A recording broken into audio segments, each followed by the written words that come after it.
Good morning, Chairman Luttrell, Ranking Member McGarvey, and committee members. Thank you for this opportunity to address you this morning, and it's quite an honor to represent all active duty and veteran military aircrew members on the topic of the ACES Act, HR 530. HR 530. I'm joined this morning by my wife, Julie, who is sitting behind me in the gallery and supports me each and every day.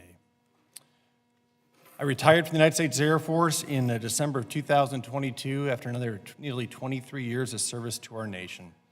I was trained as a fighter pilot in the F-15C and the F-22, culminating in approximately 1,500 total flight hours while flying operational missions and training the next generation of fighter pilots.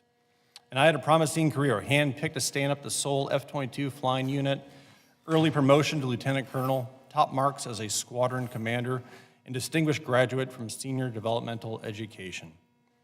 In 2018, while serving at Langley Air Force Base, Virginia, I was looking forward to the next challenge, promotion to colonel, a flying 06 command tour, and endless future possibilities. I was also in the best shape of my life, training for my first half Ironman. Simply, I was on top of the world. And that world came crashing down on January 8th, 2019, when I received a call from my doctor saying I had cancer. Scans revealed I had a fist-sized tumor growing on my left kidney. Additional tests revealed that the cancer had already spread to both of my lungs. I was 41 years old, married with a 10 and 13-year-old sons at home, and I had stage 4 cancer. While I was selected for promotion to 06 a few weeks after my diagnosis, I was also permanently grounded and eventually medically disqualified from aviation service. My promising flying career was over.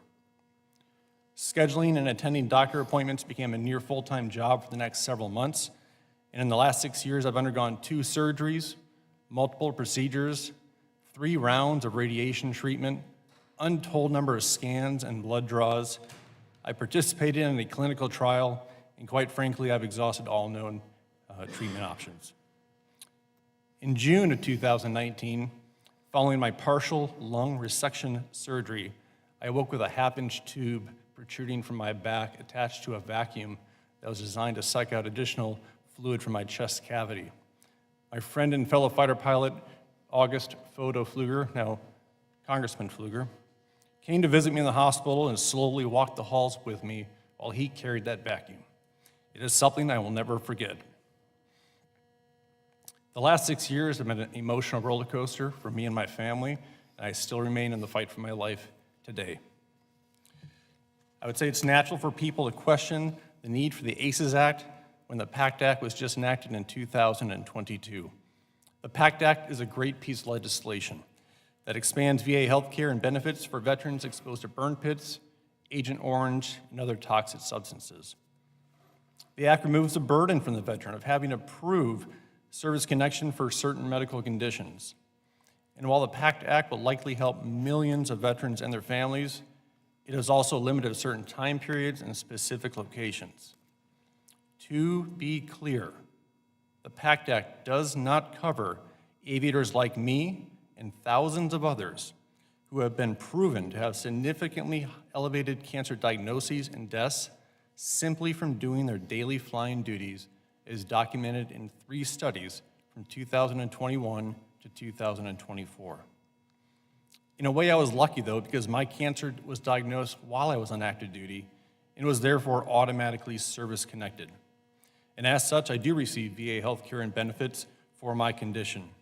But there are an untold number of veterans who are not so lucky, whose cancer is diagnosed after their military service, and therefore they do not receive those benefits. The purpose of the ACES Act is to right this wrong by identifying the hazards in the military aviation operating environment that more likely than not cause cancer. We must identify the root cause affecting otherwise healthy aircrew. The health and continued service of our military aircrew directly impacts national security and should be prioritized appropriately. The United States needs to address the health risks posed to military aircrew by their unique work environment, by dedicating the resources to fully investigate, understand, and eventually mitigate those risks. That is why the ACES Act is needed. Thank you again for this opportunity to address a subcommittee, and I look forward to your questions.